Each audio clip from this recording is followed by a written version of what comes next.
আমার সাথে এমন একটা ঘটনা ঘটলো যেটার জন্য আমি কোনোদিন প্রস্তুত ছিলাম না। একটা রোগীকে রাতে হাসপাতালে নামিয়ে দেওয়ার পর রতন তার বাড়িতে চলে যায়। আমি গাড়িটা নিয়ে গ্রামের দিকে এগোচ্ছিলাম। হঠাৎ আমি লক্ষ্য করলাম আমার গাড়ির ভেতরে একটা কফিন রাখা। আমি ভয়ে ভয়ে গাড়িটা থামালাম। দরজা খুলতে দেখতে পেলাম ভেতরে একটা কফিন রাখা। কফিনের মুখটা খোলা। আমার চোখ লাশটার উপরে পড়তেই আমার শরীরটা শিহরে উঠল। কি দেখছি আমি? যে সেদিনের সেই লাশটা। সারা শরীর থেকে মাংস গলে পচে গিয়েছে, চোয়াল ভাঙা, চোখের জায়গায় দুটো কালো গর্ত। আমার চোখের সামনে সবকিছু অন্ধকার হয়ে আসে। এরপর আর আমার কিছুই মনে নেই। যখন আমার চোখ খুলল, আমি দেখতে পেলাম আমি একটা বারান্দায় শুয়ে আছি। আমার মাথায় পানি ঢালা হচ্ছে। আমি আমি তো গাড়িতে ছিলাম। আমি এখানে আসলাম কি করে? আর আর আমার গাড়িটা কোথায়? আমরা একটা জোরে চিৎকার শুনে রাস্তার দিকে এগিয়ে যাই। গিয়ে দেখতে পারি আপনি একটি অ্যাম্বুলেন্সের পাশে অজ্ঞান হয়ে পড়ে আছেন। তারপর আমরা আপনাকে তুলে এনে এখানে রাখি। আমার আমার গাড়িটা? চিন্তা করো না বাবা, তোমার গাড়ি বাড়ির পাশে সাবধানে রাখা আছে। কিন্তু তুমি চিৎকার করেছিলে কেন? আমি মুরব্বীকে সবকিছু খুলে বললাম। বাবা, আমার মনে হয় তোমার এই গাড়ি চালানো ছেড়ে দেওয়া উচিত। সেটা সম্ভব না চাচা। এই গাড়িটাই আমার একমাত্র রুটি রুজির জায়গা। গাড়ি না চালালে সংসার চালাবো কিভাবে? তারপর সকলকে ধন্যবাদ জানিয়ে আমি গাড়ি চালিয়ে বাড়ি ফিরলাম। নদীর পাড়ে বসে ভাবতে লাগলাম, হয়তো সেই মুরব্বির কথাই সঠিক। আমার মনে হয় এই গাড়ি চালানোর পেশাটা বাদ দেওয়া উচিত। তারপর থেকে অ্যাম্বুলেন্স চালানো ছেড়েই দিয়েছিলাম। গাড়ি চালানো বাদ দিয়ে আমি ভেবেছিলাম এই সমস্যা থেকে মুক্তি পেয়ে গেলাম। কিন্তু কিন্তু আমি ভুল ছিলাম। একদিন রাতে লক্ষ্য করলাম কেউ আমার ঘরের বাইরে জানালার পাশে দাঁড়িয়ে আছে। আখি, এই আখি, আখি, শুনতে পারছো? আমার স্ত্রী কোনো সাড়া দিল না। নিজের কৌতূহলবশত এগিয়ে গেলাম জানালাটার দিকে। আমি জানালার কাছে যেতেই সবকিছু কোথায় যেন মিলিয়ে গেল।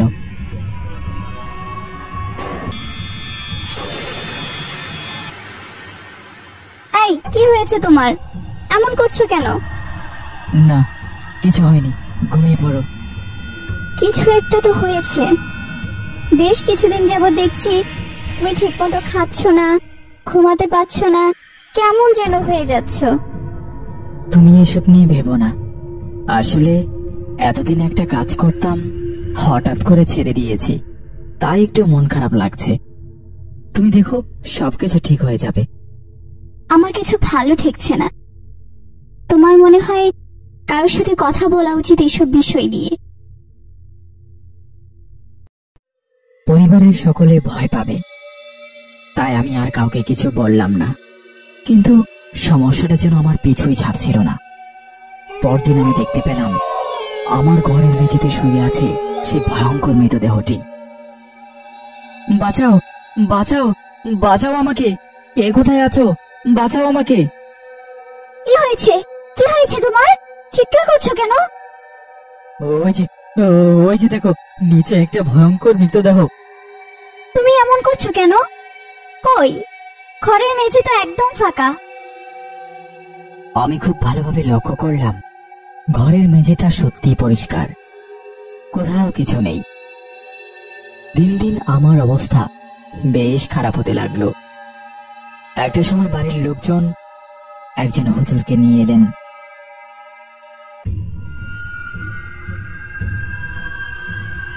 না! কি হয়েছে তোমার? তুমি এভাবে চিৎকার করছো কেন? হঠাৎ হঠাৎ রাতে একটা শব্দ শুনে আমার ঘুম ভেঙে যায়। আমি আস্তে আস্তে চোখ খুলে দেখতে পাই একটা অদ্ভুত কিছু আমার দিকে এক দৃষ্টিতে তাকিয়ে আছে। তুমি চিন্তা করো না, আমার মনে হয় তুমি একটা ভয়ঙ্কর স্বপ্ন দেখেছ। ঘুমিয়ে পড়ো।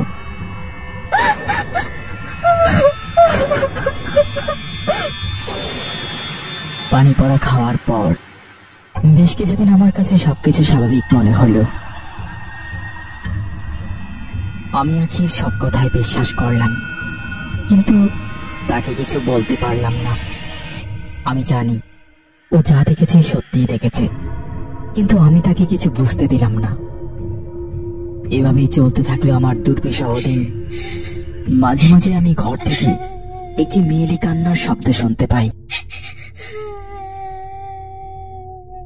শুধুমাত্র সেই মেয়ের কান্নার শব্দ না, কিছু মানুষের কথাবার্তার আওয়াজও আমার কানে আসতে থাকে। কিন্তু কে কান্না করছে আর কোথায় থেকেই বা আসছে এই শব্দ? সবাই মিলে অনেক খোঁজাখুঁজির পরও কোনো হদিশ পাওয়া যায় না। সেই হুজুরকে পুনরায় ডাকা হলো। দেখুন, আমি এই সমস্যার সমাধান করতে পারবো না। আমি কিভাবে এই সমস্যা থেকে মুক্তি পাবো হুজুর? দয়া করে একটা উপায় বলে দিন। এইভাবে বাঁচা যায় না। আমি আমি তেলে তেলে শেষ হয়ে যাচ্ছি হুজুর। ঠিক আছে বাবা, আমি একটা মাদ্রাসার ঠিকানা দিচ্ছি। তুমি ওই মাদ্রাসার বড় হুজুরের সাথে গিয়ে দেখা করো। আমার মনে হয় তিনি এই সমস্যার একটা সমাধান দিতে পারবেন। ঠিক আছে, আপনি যেমনটা বলবেন। যত দ্রুত সম্ভব তার সাথে দেখা করো। বেশি দেরি করে ফেললে আরো বড় কোনো সমস্যা হয়ে যেতে পারে। সেদিন রাতেই ঘটল এক ভয়ঙ্কর ঘটনা। বাইরে থেকে প্রচন্ড দুর্গন্ধ আসতে লাগলো আমাদের বাড়িতে। আমরা সকলে মিলে বাড়ির বাইরে গিয়ে খুঁজতে লাগলাম, কিন্তু আমরা সেখানে কিছুই খুঁজে পেলাম না। কিন্তু বাইরে থেকে জানালা দিয়ে ঘরের ভিতরে তাকাতেই আমার বুকটা কেঁপে উঠল। দেখতে পেলাম একটা অর্ধগলিত লাশ আমার ফ্যানের সাথে চলছে। এটা সেই লাশটা যে লাশটাকে আমি অ্যাম্বুলেন্সে দেখেছিলাম। এই দৃশ্য দেখা মাত্র আমার স্ত্রী অজ্ঞান হয়ে মাটিতে লুটিয়ে পড়ল। এরপর আমি ওই মাদ্রাসার হুজুরের সাথে দেখা করি। সেদিন সন্ধ্যায় হুজুর আমাদের বাড়িতে ঢোকার সাথে সাথে একটা নিস্তব্ধ নীরবতা শুরু হলো। ঠিক যেমনটা ঝড় তুফান আসার পূর্বে প্রকৃতি নীরব হয়ে যায়। আমার ক্ষুদ্র জ্ঞানে যা বুঝতে পারছি, খুব ভয়ঙ্কর একটা জিন তোমাদের পেছনে পড়েছে। এই জিনিস থেকে খুব সহজে পরিত্রাণ পাওয়া সম্ভব নয়। মাহিন, তোমার কি মনে আছে একটা অর্ধগলিত লাশ হাসপাতালে নিয়ে গিয়েছিলে? হুজুর, আপনি এটা কিভাবে জানলেন? আমি তো এই বিষয়ে আপনাকে কিছুই বলিনি। হুজুর সাহেব, আমরা কিভাবে এই ভয়ঙ্কর অবস্থা থেকে মুক্ত হতে পারি? কোনো একটা উপায় আমাদের বলে দিন। শোনো, আমি একটা পরামর্শ দিচ্ছি। তুমি যে লাশটা বহন করেছিলে, ওই কবর থেকে এক মুঠো মাটি আনতে হবে। আর এই কাজটা করতে হবে তোমাকে একা, এবং সেটা খুব তাড়াতাড়ি করতে হবে। যত দ্রুত এই কাজটা করতে পারবে, তত তাড়াতাড়ি এই সমস্যা থেকে মুক্তি পাবে। হুজুর, কিছুদিন যাবত আমাদের বাড়িতে অনেক অলৌকিক ঘটনা ঘটছে। দয়া করে আপনি আমাদের বাড়িটা বন্ধ করে দিন। ঠিক আছে, আমি বাড়িটা বন্ধ করে দিয়ে যাচ্ছি। এটা মাত্র 3 দিন কার্যকর থাকবে, তবে রাতের বেলা কেউ বাহিরে যাবেন না। পরদিন বিকেল বেলা হুজুরের বাড়ি থেকে ফেরার পথে অ্যাম্বুলেন্সে থাকা একটি লোকের সাথে আমার দেখা হয়ে যায়। সেই লোকটি আমাকে এমন কিছু কথা শোনালো যেটা শুনে আমি হতবাক হয়ে যাই। সত্যি বলতে, তোমাদের সাথে যে ঘটনাগুলো ঘটছে, এই ঘটনাগুলো ছেলেটার মৃত্যুর পর থেকেই আমাদের সাথে হয়ে আসছিল। কিভাবে ঘটেছিল ঘটনাটা? দয়া করে আমাকে সবকিছু বলুন। ছেলেটা আত্মহত্যা করার পর আমরা বার্সারের নিচে ওকে মাটি দিয়েছিলাম। কবর দেওয়ার 3 দিন পর মাঝরাতে একজন বাইরে বের হয়েছিল। সে লক্ষ্য করে কবরের কাছে একটি আলো আর কেউ একজন কবরটা খুঁড়ছিল। আমি এটা দেখে খুব ভয় পেয়ে যাই। তারপর বাড়ির ভেতরে দৌড়ে গিয়ে সবাইকে সবকিছু বলি। তারপর সবাই লাঠি হাতে এগিয়ে যায় ওই কবরটার দিকে। আমাদের দেখা মাত্র লোকটি দৌড়ে পালিয়ে যায়। পুনরায় কবরের কাছে ফিরে আসলে আমরা বুঝতে পারি কবরটা থেকে লাশটি চুরি করার চেষ্টা করা হচ্ছিল। আমরা আবার কবরটা ঠিক করে দেই, কিন্তু কিছুদিন পর আইনি জটিলতা দেখা দিলে কবর থেকে লাশটা পুনরায় তোলা হয়। সবকিছুই বুঝতে পারলাম, কিন্তু আমার সাথে এমন হচ্ছে কেন? আমি তো কোনো কিছু করিনি, তাহলে সে কেন আমার পিছু নিয়েছে? সমস্যা শুরু হয় যখন পোস্টমর্টেম করিয়ে আনা হয়। পরদিন সকালে দেখা যায় কাফন পরানো একটি লাশ কবরের পাশে পড়ে আছে। আমরা গিয়ে দেখতে পারলাম খুব যত্ন নিয়ে লাশটিকে কবর থেকে তোলা হয়েছে। অবাক করা বিষয় হলো আমরা আশেপাশে কোনো পায়ের চিহ্ন দেখিনি। তারপর আবার আমরা সেই লাশটিকে কবর দিয়ে দেই, কিন্তু ভয়ঙ্কর বিষয় হলো পরপর কয়েকদিন এমন হতেই থাকলো। আমরা দিনের বেলায় লাশ কবর দেই, পরের দিন সকালে সেই লাশ আবার কবরের উপরে উঠানো থাকে। তারপর আপনারা কি করেছিলেন? তারপর এলাকার কয়েকজন সাহসী যুবক চেষ্টা করেছিল কবরটা রাতে পাহারা দেওয়ার জন্য, কিন্তু তাতে কোনো লাভ হয়নি। অনেক অস্বাভাবিক শব্দ শোনা যায়, যার ফলে তারা ভয়ে পালিয়ে যায়। আমরা সকালে গিয়ে দেখি পুনরায় সেই লাশ কবর থেকে উঠিয়ে রাখা হয়েছে। তাহলে আপনারা এই সমস্যা থেকে কিভাবে বেঁচে উঠলেন? তারপর আমরা একটা হুজুরকে ডেকে পুনরায় ছেলেটার দাফন করিয়ে মাটি দেই। তারপর থেকে আর কোনো সমস্যা হয়নি। ঘটনাটি শুনতে শুনতে সন্ধ্যা হয়ে গিয়েছিল। তারপর আমার মনে হলো এই ঘটনাটি কেন হচ্ছে, এটার একটা সমাধান বের করা উচিত। আমরা এখানেই বসে আছি, সময় হয়ে গিয়েছে। তুমি মাটি নেওয়ার সময় অনেক অস্বাভাবিক ঘটনা ঘটতে পারে, কিন্তু তুমি ভয় পেও না, তোমাকে এ কাজ করতেই হবে। ঠিক আছে হুজুর, আমি তাহলে এখনই বেরিয়ে পড়ি। হ্যাঁ নিশ্চয়ই, তবে একটা কথা মনে রেখো, মাটি নিয়ে আসার সময় যা কিছু হয়ে যাক না কেন, তুমি পেছনের দিকে ফিরে তাকাবে না। আপনি যেমনটা বলবেন তেমনটাই হবে।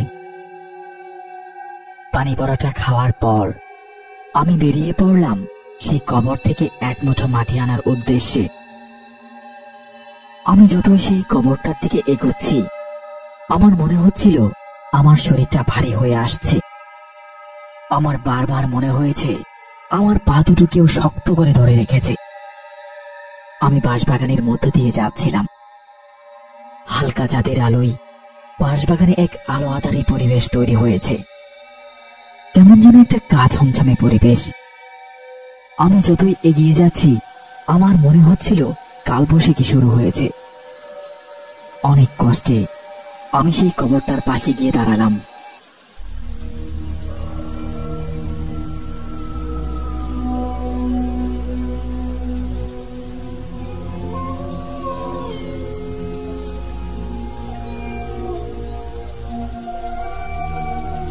আমি মাটি নিয়ে হাত শক্ত করে দৌড়াতে শুরু করলাম। দৌড়ে পালাবার সময় শুনতে পেলাম ভয়ঙ্কর সব শব্দ। করুণ কণ্ঠে কান্না করছে একটি মেয়ে। বাতাস ঠেলছে আমাকে সেই কবরটার দিকে। আমি সবকিছু উপেক্ষা করে ছুটতে লাগলাম আমার বাড়ির দিকে। বাড়িতে ঢোকার পর দেখতে পেলাম সবাই আমার জন্য অপেক্ষা করছে। এরপর হুজুর সেই মাটিগুলো কাচের পাত্রে রাখলেন, তার সাথে কয়েকটা তাবিজও ভরে দিলেন, আর একটা লাল সুতো দিয়ে কাচের পাত্রটি বেঁধে ফেললেন। এরপর কয়েকজনকে সাথে নিয়ে ওই কবরের পাশে কাচের পাত্রটি মাটিতে পুঁতে দিলেন। এরপর সবকিছু স্বাভাবিক হতে শুরু করলো। আসলে কিছু মানুষ কালো জাদু করার জন্য আত্মহত্যা করা অবিবাহিত ছেলে এবং মেয়েদের লাশের মাথা কেটে নিয়ে যায়। এটা মৃত্যুর 3 দিন অথবা 7 দিনের মধ্যেই কেটে নিতে হয়। আপনারা যাকে দেখেছিলেন কবর খুঁড়ছেন, সে মূলত এই লাশের মাথা কেটে নিতে এসেছিল। এই কাজটা করার পূর্বে ওই লোকটি কিছু শয়তানি প্রক্রিয়া এই লাশের ওপর প্রয়োগ করেছিল, আর এই কাজ করার জন্য সে কিছু খারাপ জিনিসের সহায়তা নিয়েছিল। কিন্তু সে যেহেতু কাজটি সফল করতে পারেনি, তাই সেই খারাপ জিনগুলো আপনাদের সবার ক্ষতি করতে চাচ্ছিল। কিন্তু আমি তো কোনো অপরাধ করিনি, তাহলে কেন তারা আমাকে মারতে চেয়েছিল? তোমার মনে আছে আমার অ্যাম্বুলেন্সের ওপর ভারী কিছু একটা পড়েছিল? তুমি যখন ঝাড়ু দিয়ে গাড়ির ছাদ পরিষ্কার করছিলে, তখন তোমার অজান্তেই তোমার ঝাড়ু ওই সকল জিনদের গায়ে লেগে যায়। এতে তারা রাগান্বিত হয় আর তোমাকে মারতে চায়। এখন আর সমস্যা হবে না তো? ইনশাআল্লাহ আর কোনো সমস্যা হবে না। তবে তোমার উচিত হবে সাবধানে চলাফেরা করা।